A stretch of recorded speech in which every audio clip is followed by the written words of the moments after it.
Behold, I will send you Elijah the prophet before the coming of the great and dreadful day of the Lord.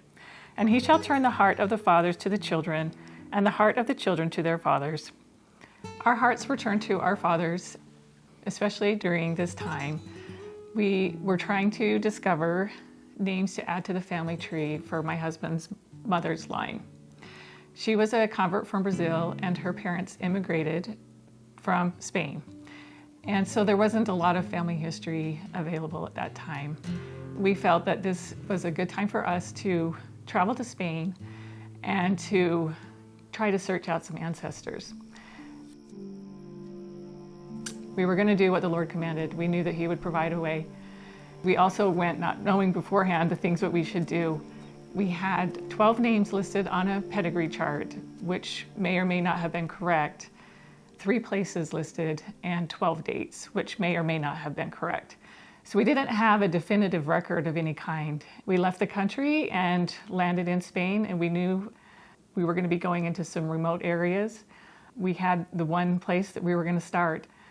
We found miracles were always around us, and people were put in places that would help us find the places that we needed to be. And the spirit of Elijah was definitely with us. We were determined to find people. We also learned that the spirit of Elijah was also with people who were not members of the church. So my mom was the only member from her family, and her parents weren't. And as soon as she joined the church, she left her home and left her family, and so she was kind of by herself. Like she said, everything that she did on the pedigree chart was just what she could remember. It wasn't very reliable. And so we had a name of a town, and we went to the town. We thought, well, maybe we'll find something to go off of. And we went to the civil registry, we went to the church. We couldn't find anybody to help us. My son was there to help us with Spanish because he spoke the language, and drove around a little bit, looking for cemeteries, looking for anything, any kind of clue. Couldn't find it. Eventually we met a priest of this town, and I was telling him, I'm looking for my grandmother, and she's from this area. She was born in 1903, and this is her name, and can you help us? He looked in his records. He had actually done all the indexing himself of his little parish. And he's like, no, can't find her. And then he muttered to himself a name that was similar. I was able to recognize that name. It was my great aunt. I said, hey, that's somebody I know and that is important to me. And he got excited. And he's like, oh, really? We found somebody. This is awesome. He did a little bit more searching. The dates were wrong. The location was right. We were so grateful the location was right. But we had our first nugget. And because of that, he was able to find baptismal records that contained grandparents and great-grandparents. And we were able to start adding names to my family tree. From this town, we went to another town. My grandfather, when he was young, right after my mother was born, he got sick and he moved to Spain and died. And so my mom never knew her dad. And when we got to Spain, we were like, well, he should be here. His record of death should be right here. And so we went to the town where he was buried, and we met another priest. And this priest's name was Don Luis. And Don Luis, he reminded me of my son. He came out to the church in his sweats and his sweatshirt, and he's like, what do you want?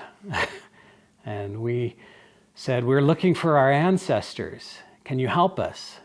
He was kind of skeptical. He's like, well, maybe. And he took us back to his flat. He opened a text that he thought would be helpful for us. And he says, well, here's your father. Here's where he died. And that was kind of it. And we were hesitant. We didn't know where to go from there. You could feel the spirit of Elijah enter into his heart. He started opening up the records. He's like, you know what? We can find more for you.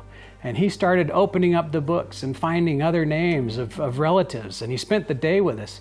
He opened up the church where my grandfather would have been baptized into the Catholic Church and showed us the little font where my grandfather would have been first christened, which was so cool. He says, you know what, you want to see where your grandpa used to live? This is the old house where he used to live. That was fantastic. At the end of this trip, because of these priests, because of the miracles that happened along the way, we were able to add 35 people to my family tree, which was fantastic. 160 ordinances that we were able to do. When we came back to do the work for my ancestors, we're sitting in the Provo Temple trying to get these names done as quickly as possible. When we were sitting there in the very last session, a brother looks over my son's shoulder and sees the name on his record. That name was his wife's surname. And she looks at the name and the location and she says, "Those are my ancestors. That's where I'm from." And she got very excited. And as we met and talked in the celestial room, we got to experience this connectedness that we receive, that we get in the temple, this giant family of God that unites us. And it was an amazing experience. And we had miracles all along the way. We were extremely blessed. And we can't wait to try it again.